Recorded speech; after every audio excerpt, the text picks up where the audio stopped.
Hello everyone, आप सभी का स्वागत है हमारे इस यूट्यूब के ऑनलाइन प्लेटफॉर्म पर।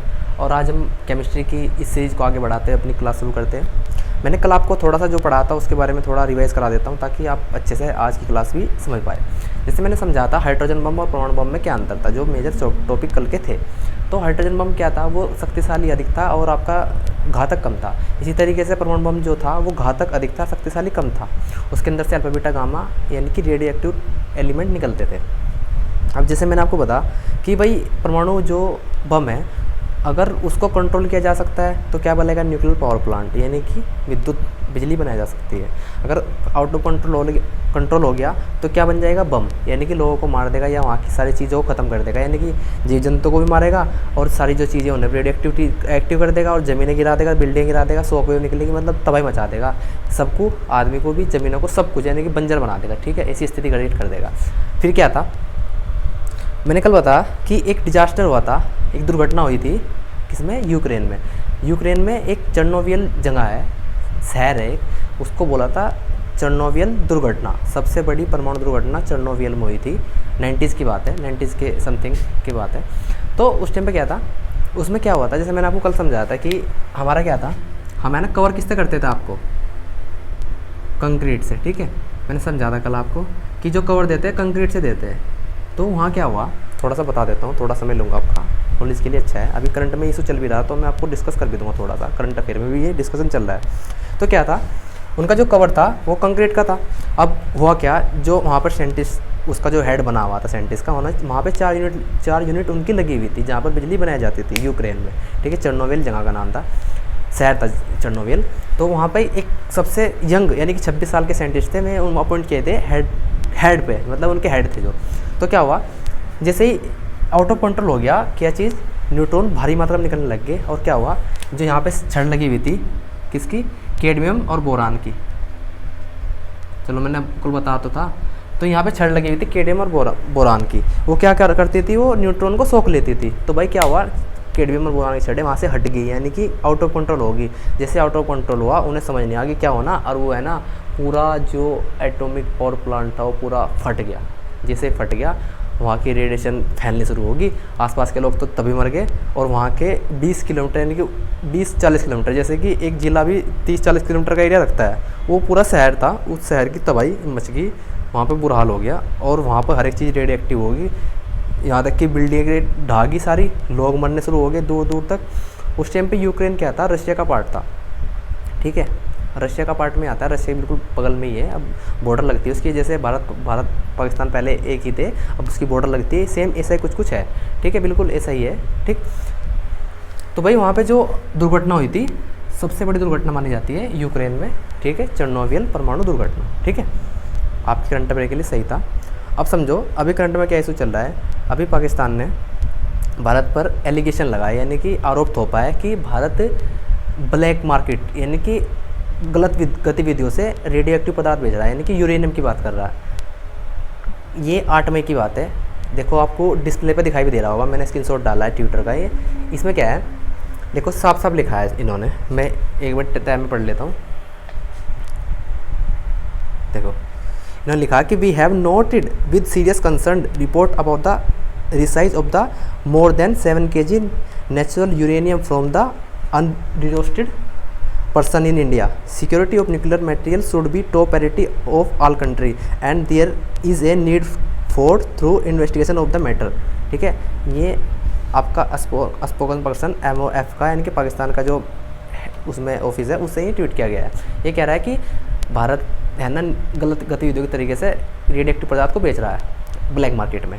ठीक है, डार्क वेब थ्रू जैसे बेच रहा होगा उसको। लेकिन ये क्या है, झूठा आरोप है, क्योंकि ये घटना 2016 में हुई थी। 2016 की घटना क्या हुई थी, मुंबई में कुछ लोग पकड़े गए थे। उन्होंने क्या किया था, उन्होंने ब्लैक मार्केट के थ्रू 7 kg, कितना, 7 कितना था भाई, 7 kg यूरेनियम,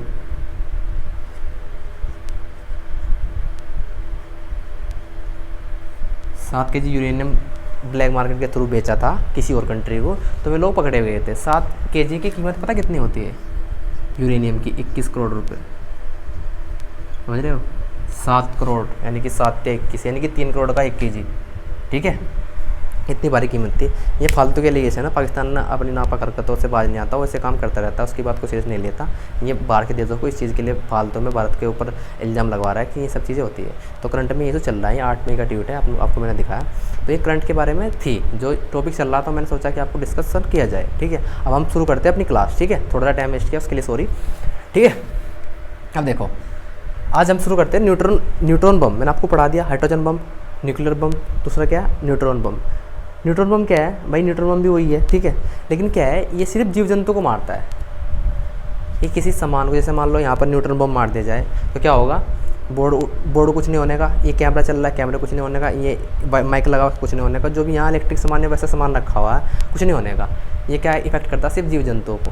अब आप सोच रहे हो जीव जंतु हाथी घोड़े या शेर, ये नहीं, जीव जंतु सब ही है। अब देखो सबसे बड़ा जानवर तो इंसान ही है, तो हम भी तो जीव जंतु में आते हैं। ये जीव जंतुओं को मारता है और किसी को नहीं मारता। कारण क्या है, जैसे न्यूट्रॉन बम डाले जाएगा क्या करेगा, जीव जंतुओं को प्रभाव करता है। क्या करेगा, रिएक्शन करने के बाद ऑक्सीजन लेवल को गिरा देगा। मान लो जैसे यहाँ पर हमारे एटमॉस्फेयर में जो ऑक्सीजन है ना, उसको बिल्कुल ख़त्म करना शुरू कर देगा। जब ऑक्सीजन नहीं मिलेगी तो हम तड़प के मर जाएंगे। ठीक है, हम पे अटैक नहीं करता, हमारे एटमॉस्फेयर पर अटैक करता है ऑक्सीजन। सब ऑक्सीजन से ना तो बोर्ड को दिक्कत, ना कैमरे को दिक्कत, किसी को दिक्कत नहीं है, ना जरूरत ही नहीं ऑक्सीजन की। ठीक, तो क्या होगा, जीव जंतु को प्रभाव करता है, सिर्फ जीव जंतु को मारता है और किसी को नहीं मारता। बस इसके बारे में इतनी बात है, ज़्यादा पढ़ने की जरूरत नहीं है, इसमें कुछ ज़्यादा है भी नहीं। ठीक है, अब बात करते हैं उत्प्रेरक की। थोड़ा सा ये है टॉपिक जो पढ़ने लायक है। उत्प्रेरक क्या है, कैटलिस्ट क्या होता है भाई, कैटलिस्ट के बारे में थोड़ा समझ लो। ये क्या है, ये न्यूक्लियर रिएक्शन यानी कि नाभिकीय अभिक्रिया, समझ लो, रिएक्शन यानी कि अभिक्रिया है, मैं भाग नहीं लेता भाई। ये किसी भी नाभिकीय अभिक्रिया में भाग नहीं लेता, यानी कि न्यूक्लियर रिएक्शन में भाग नहीं लेता। लेकिन भाग ना लेने के कारण भी ये बहुत काम करता है, यानी कि ये मास्टरमाइंड है पीछे से। समझो, जैसे एग्जांपल के लिए समझाओ, मैंने एक डायग्राम बना हुआ, क्या है, जैसे इन दोनों की रिएक्शन होगी, यानी इन दोनों की लड़ाई होगी। ठीक है, तो क्या होगा, ये इनकी लड़ाई होगी। इन्हें से बोल दिया कि तू ये है, तू हो, ये कह रहा हाँ तुझे ये कह दिया, ये कह रहा, इसे और गुस्सा आया, हाँ ये कह दिया। जो उसने कहा उसे सुना भी रहा कि इसने तुझे ऐसे कहा, इसने तुझे ये कहा। तो क्या कर रहा है, ऐसा ये उकसा रहा है। देखो क्या कर रहा है, उसे कह रहा है उकसा रहा है, तुम मार ऐसा मार, तुझे ऐसा कैसे कह दिया इसने कैसा कह दिया तुझे। तो इसे क्या कर रहा है, इसे उकसा रहा है। तो ये क्या, ये कौन है, ये है आपका उत्प्रेरक। ठीक है, यानी कि ये बिना लड़ाई में भाग लिए दूसरे के सिर मुँह फुड़वा रहा है। ठीक है, तो ये क्या काम कर रहा है, सिर्फ उकसा रहा है, मार मार तुझे ये कह दिया, तुझे वो कह दिया। तो क्या कर रहा है, सिर्फ उत्प्रेरक क्या काम करता है, उत्प्रेरक रासायनिक अभिक्रिया में भाग नहीं लेता। ये रिएक्शन यानी कि अभिक्रिया, जो लड़ाई हो रही है इनके बीच में, उन लड़ाई को है ना धीमा या तेज़ कर सकता है। अगर मान लो कोई समझदार आदमी रहेगा, ठीक है, वो क्या काम करेगा, अरे चल कोई बात नहीं, छोड़ो यार, कोई बूढ़ा आदमी रहेगा, छोड़ो यार, कि लड़ रहे हो, लड़ाई करना गलत बात है। और कोई रहेगा उनका दोस्त, तो क्या करेगा, तुझे ऐसे कह दिया, तुझे ऐसे किसे कह दिया, तो क्या काम कर रहा, वो उस चीज़ को बढ़ा रहा है। तो क्या कह रहा, रिएक्शन की गति को बढ़ा भी देता है, घटा भी देता है। अगर समझदार आदमी हो तो घटाएगा, यानी कि बूढ़ा आदमी घटाएगा, और क्या नाम है, जो वैसा आदमी रहेगा लड़ाने वाला, उसको लड़ाएगा। ठीक है, समझदार आदमी बचाएगा, जो लड़वाना चाहेगा लड़ाएगा। ठीक है, उत्प्रेरक दो टाइप के होते हैं, एक तो हो जाएगा वर्धक, यानी कि बढ़ाना हो जाएगा वर्धक, उत्प्रेरक वर्धक। ठीक है, ये हो जाएगा विष, उत्प्रेरक विष। ठीक है, लिख लेना, क्या लिखोगे, चलो मैं पूरा लिख देता हूँ, फिर तुम बोलोगे। उत्प्रेरक,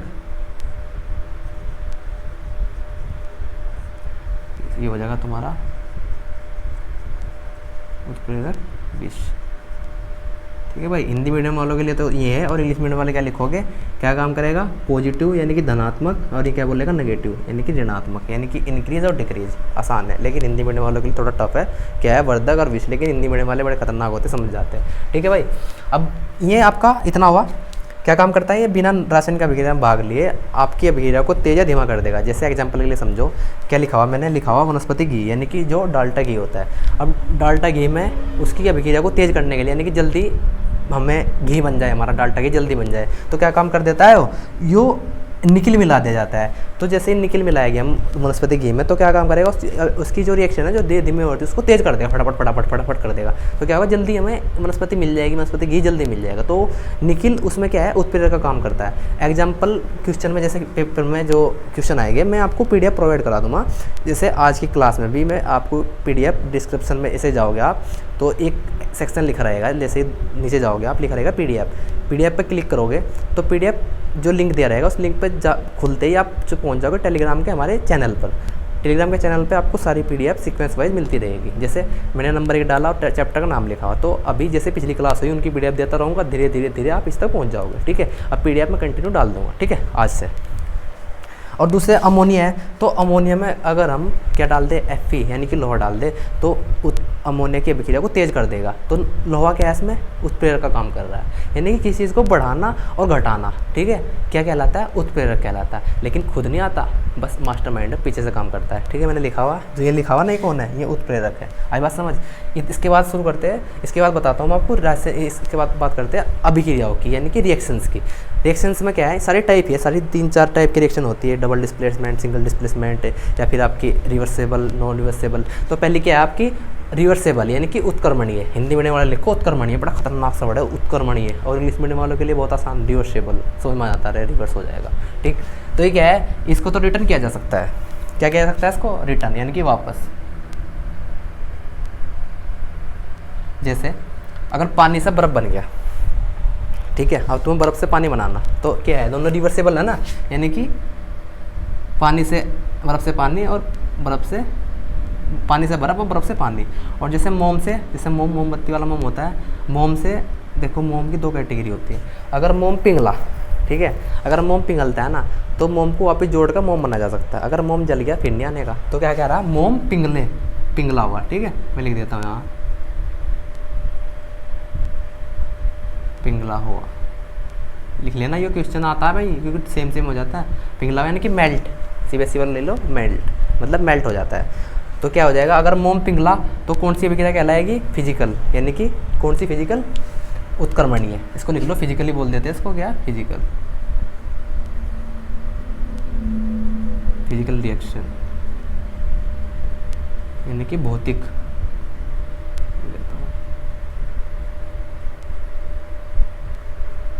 भाई क्या हो रहा है,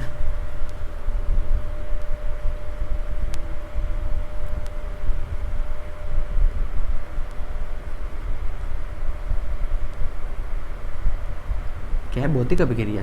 क्या बोलते हैं इसको, भौतिक अभिक्रिया है, जिसको रिएक्शन करा के वापस दोबारा रिवर्सेबल फॉर्म में ले जा सकता है, उसको बोलते हैं भौतिक अभिक्रिया, या आप बोलते हो आपका रिवर्सेबल उत्क्रमणीय। ठीक, अब बात करते हैं अनुत्क्रमणीय, यानी कि नॉन रिवर्सेबल, जिनको रिटर्न नहीं किया जा सकता, यानी कि वापस नहीं।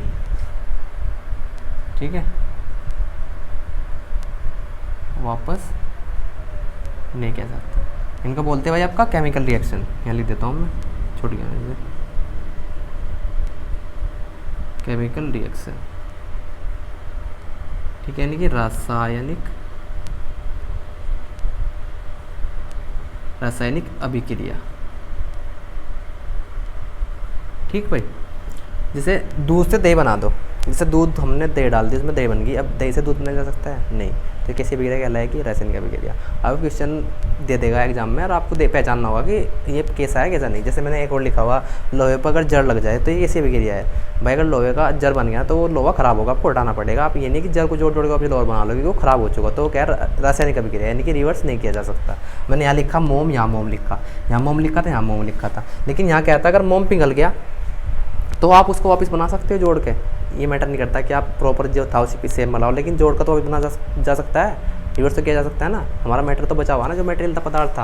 और इसमें क्या हुआ, मोम अगर जल गया तो उसको रिवर्स नहीं किया जा सकता, यानी कि जला हुआ।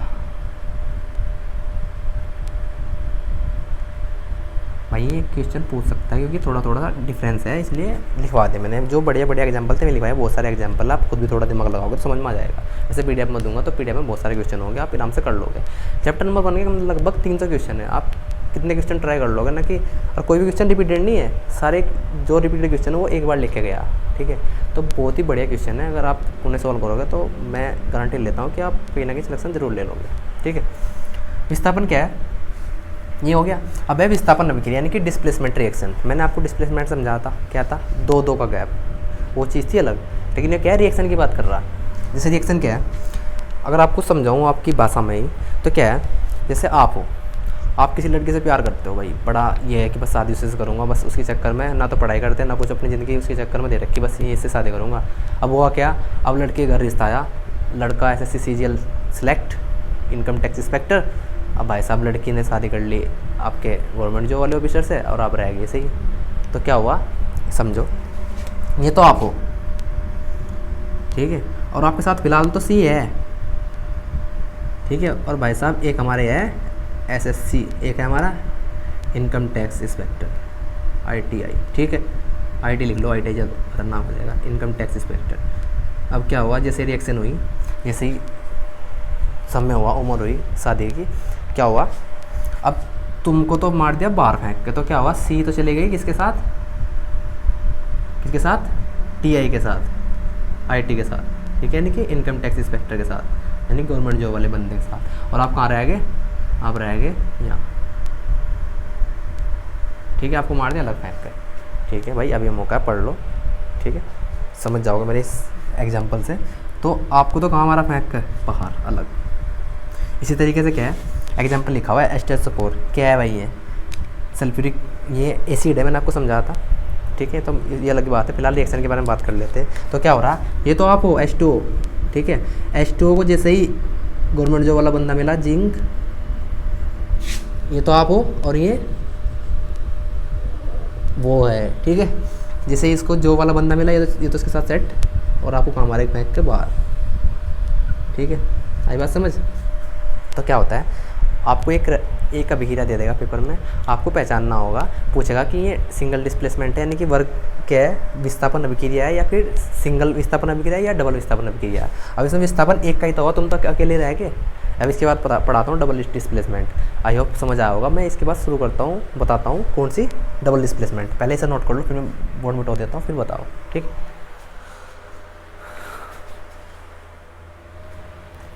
अब देखो, मैंने आपको बताया सिंगल डिस्प्लेसमेंट, यानी कि H2SO4 के साथ क्या हुआ, SO4 में ZnHO4 हो गया और आपका H2 अलग निकल गया, यानी कि क्या हुआ, एक सिंगल एलिमेंट डिस्प्लेस हुआ अपनी जगह से। इसको हटा देते हैं, इसको क्या करते हैं, हटा देते हैं भाई, देखो इसे हटा देते हैं। अब बात करते हैं, सिंगल डिस्प्लेसमेंट खत्म हुआ, अब आती है डबल डिस्प्लेसमेंट, नहीं यानी कि डबल का मतलब 2 बार, ठीक है, आप समझ जाओगे, इतना तो समझ जाओगे, यानी कि डबल विस्थापन रिएक्शन। क्या हुआ इसमें, देखो इसमें क्या हुआ भाई, Ag कहाँ चले गया, NO3 के पास, यानी कि Ag यहाँ से कहाँ शिफ्ट हो गया, NO3 के पास, और Na कहाँ शिफ्ट हो गया, Cl के पास। यानी क्या हुआ, एक ही अभिक्रिया में दो काम हुए, यानी कि दोनों शिफ्ट हो गए, यानी कि स्वैप हो गए। क्या हुआ, 21 दिन में पैसा डबल, क्या हुआ, दोनों के साथ डबल हो गया, ये इसके साथ, ये इसके साथ, ठीक, एग्जाम्पल सही था, ठीक है। क्या हुआ, Ag NO3, Ag तो चलेगा इसके साथ, यानी कि पहली रिएक्शन तो यह होगी, और नंबर 2 पर क्या होगा, ये तो पहले रिएक्शन में क्या आ गया, AgNO3, और नंबर 2 में क्या आ गया, NaCl।